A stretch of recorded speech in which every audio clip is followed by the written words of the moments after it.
നിയമ ഭേദഗതിയുടെ എല്ലാ ക്ലോസുകളും അല്ലെങ്കിൽ അതിന്റെ മൊത്തത്തിലുള്ള ഉദ്ദേശം ഒരു സതുദ്ദേശമാണ് എന്ന് ഞാൻ കരുതുന്നില്ല.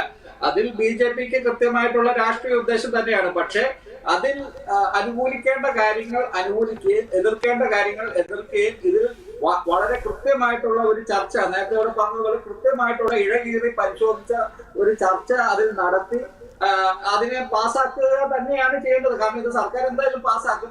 അപ്പോൾ അതിലൊരു നല്ല ചർച്ച നടത്തി കോൺഗ്രസിന് ഗോളടിക്കാൻ പറ്റുന്ന ഭാഗങ്ങളിൽ ഗോളടിക്കുക, അല്ലെങ്കിൽ മറ്റ് പാർട്ടികൾ, അതിപ്പോ ഇടതു പാർട്ടികൾക്ക് താല്പര്യമില്ലെങ്കിൽ അവർ മാറി നിൽക്കട്ടെ. പക്ഷെ മുഖ്യ പ്രതിപക്ഷം എന്ന നിലയ്ക്ക് കോൺഗ്രസിന് അതിൽ ഒരു ബാധ്യതയുണ്ട്. കേരളത്തിലെ ഈ കാര്യത്തിൽ മുൻപും അടക്കമുള്ള വിഷയങ്ങളിൽ അതും ഇതുമായിട്ട് ഇപ്പോൾ ബന്ധിപ്പിക്കുന്നു എന്ന് പറയുന്നു. പക്ഷെ അത് ബന്ധിപ്പിക്കേണ്ട ഒരു കാര്യം ഇപ്പോൾ ഈ സമരത്തിന്റെ പശ്ചാത്തലത്തിൽ എന്തായാലും അത് അങ്ങനെ ആയി കഴിഞ്ഞു. അത് കോൺഗ്രസിന് ഒന്നും ചെയ്യാൻ പറ്റില്ല. അപ്പോൾ ഇതിൽ പ്രതിപക്ഷ കക്ഷികളെല്ലാം അവർക്ക് ഗുണകരമായ രീതിയിൽ അവർക്ക് എന്തെങ്കിലുമൊക്കെ കോൺട്രിബ്യൂട്ട് ചെയ്യാൻ പറ്റുമെങ്കിൽ അവർ കോൺട്രിബ്യൂട്ട് ചെയ്യാം.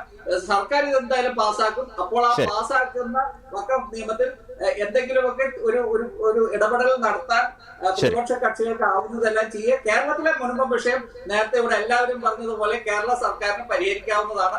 അത് പരിഹരിക്കാത്തത് കേരള സർക്കാരിന്റെ രാഷ്ട്രീയ താല്പര്യമാണ്.